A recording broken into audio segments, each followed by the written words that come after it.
think you don't remember me? Who the hell are you? You don't want no problems, cause pussy hoe, I solve. I be shitting on you, hoe. I be shitting on you, hoe. I put that arch in my back, and I toot up my ass. I twist it to the left, to the right, to the left, right, left. I be shitting on you, hoe. I be shitting on you, hoe. I put that arch in my back, and I toot up my ass. I twist it to the left, to the right, to the left, right, left. Yeah, I'm still making hits, bitch. Run it, tell them that. Hear my new shit, bitch. Run it, tell them no time for the slick grab. Run it, tell them I'm certified to stay strap. Run it, tell them no problems, we can handle that. Run it, tell them no pussy hoe, I'm on that. Run it, tell them yeah, bitches at the fleet today. Run it, tell them I got a lot of clients getting paid. Run it, tell them just cop the new household. Run it, tell them big yard in the back hole. Run it, tell them I'm smart, I got a little crazy. I know, I got a little crazy. But, hey, I wanted to talk to you guys about some events that have occurred in my life and something that's going on. And I haven't posted anything on YouTube in a while, so I'm going to post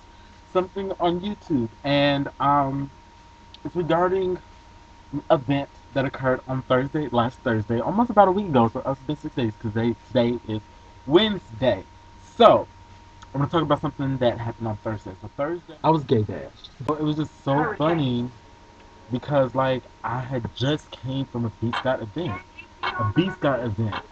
and so I'm just like, after talking about being true to oneself and being comfortable with yourself and dealing with all that kind of stuff, and all of a sudden to be jumped for being true to myself. So after coming through to a B Scott lecture and a B Scott event and talking to B Scott and being able to have a dialogue with him about what it means to be gay and what it means to and what does the struggle look like and how to cope with those type of situations.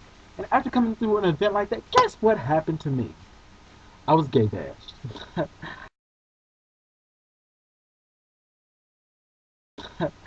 And I laugh at it, and I know it's not a very laughing matter, but I kind of laugh at it now because I think it's just so funny how the world turns and it just switches it up on you, and you get one thing, and then all of a sudden something else is coming in your face and just shocking you, right?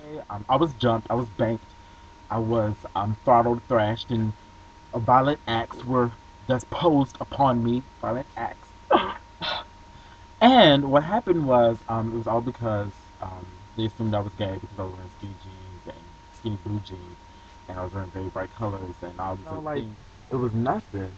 It really was nothing. Like, I really need people to come harder, like try harder, because I've been through a lot more. I've been caught a lot more. Um, what people have done and said to you has been a lot worse than what you could ever do. I've had people do some hurtful things to me. People in my family who have done some hurtful things to me. What happened was, after coming from the movies, I was walking down the street, and I was actually walking down the street to get home because the bus wasn't running. It took about 40 minutes for the bus to come, and I was like, I ain't waiting on the bus. I just might as well walk. So instead of waiting on the bus, I said I'm gonna walk home. So I decided to walk home, and I was walking home. I was walking down the street, and there was a group of people, and they were they were talking and doing things. It was just chilling, right? And I was like, okay, cool. And from what I saw from the situation, everything was cool and skedaddled, right? Everything was all right, and they had left the space, they had left the gap because there was people here and people here, and then the sidewalk was in between, and so I decided to walk on the sidewalk. I'm not gonna walk around because what's the point? They left space for me to walk on the sidewalk, so I walked on the sidewalk, and then I was gay bashed, and I laughed, like why me? But then I decided that it's because they're not true to themselves, that they feel insecure. Something about them makes them insecure. And they see that I am secure about myself and that they envy something that in me that they need to feel as if they have to challenge and break me down so they can affirm themselves. They can make themselves feel good and make themselves feel secure. But let me tell you, they're going to make them feel comfortable for a short term. For a short term. It's not going to be a long-term solution. But anyways, talking to a friend, right? I was talking to a friend about what had happened, and then they said I was bullheaded, or about me that I was cool with what I was, and I was fine, and that they needed, and that I was walking with pride, and they saw my happiness, and then they said I'm gonna strike his happiness down to make myself feel good, because if I can't strike his happiness down, whoa goes the power that I have, and let me tell you, that is not power. That is a false sense of power, and that's what they did, and I feel like that them having that attitude is what caused that problem. It wasn't me that initiated that problem. You know, they would have found anything else within my personality that they could have hated about me, or anyone else for that matter, and to do it, and they would have do what they would have jumped me regardless. You know what I'm saying? And that me thinking that it's not my fault that I'm being bullheaded, and me feeling like I should have the right to walk on a pavement pathway made for the public, that I'm being bullheaded. You know, I feel like it's me not being a coward. I think it's very cowardly to feel like you should have to change what you do and change what you say and change the way you act just because of what you're scared of what's gonna happen. If I rather live my life than to be a robot.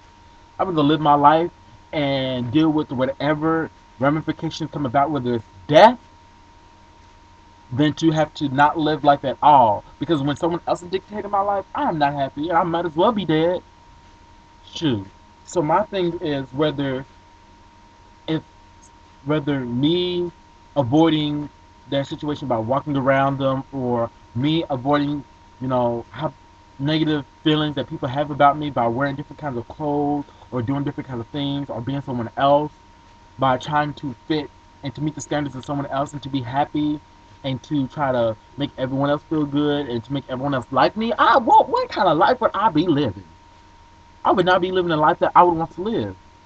I gotta live my life, and whatever ramifications come from me living my life and making the decisions that I make, I will take them. I will take them. So I'm just saying that it's not being bullheaded for carrying that certain mentality. It's me being strong, me having a backbone, me being able. And you know what? Everyone's like, "Oh my God, I think you just be so stubborn." And it's not being me being stubborn. It's me being cool. It's me being okay. It's me being fine. It's me just being strong enough to deal with that kind of situation. Yes, it may seem bullheaded, it may seem stubborn, it may seem like I'm just brick-headed, but that brick is stubborn. That brick is made to protect myself, to make me be able to deal with certain things that's going on in my life. And me not being all depressed and sad and, oh Lord Jesus, you know what I'm saying? What am I gonna do? If I didn't have a roof of a brick house to live in, I would be susceptible to a lot of shit. I'd be susceptible to the rain falling on my head and me being constantly rained on. I don't need to constantly be rained on. I need that brick. I need that kind of mentality to be able to deal and to cope with some of those situations. So I don't know what you guys are talking about, me being bullheaded, but if I am, I'll be that because there's a reason for it. It's for my protection. You know, the most important thing to me is my spirit. Is my spirit. These these bruises, they fade away. They fade away. You know what I'm saying? They fade away. I don't need those kinds of things to happen in my life. These bruises fade away. You know what I'm saying? This body is gonna leave someday. It's up and gone, but my spirit remains, and I need it to be intact for me to feel comfortable. This is how, because if I was depressed and sad and all kinds of things all the time, taking all kinds of drugs and stuff for depression, taking antidepressants, being all sad, moody, drowsy, and all kinds of things all the time. I might as well not be living. That's not a life. That is sadness. That is sadness. That is sick. That is sick if I choose to go down that road. I'm a diva. And if anyone didn't know I was a diva, I am an award-winning diva at that. Okay? Diva. So we need to recognize who I be shitting on you hoes. I be shitting on you hoes. I put that arch in my back and I took up my ass and I be shitting on you hoes. And I shit on them too because I'm shitting on them boys that jump me because you know what? They realize how the power that I have and the authority I have and the pride that I have. And I was shitting on them. Shitting.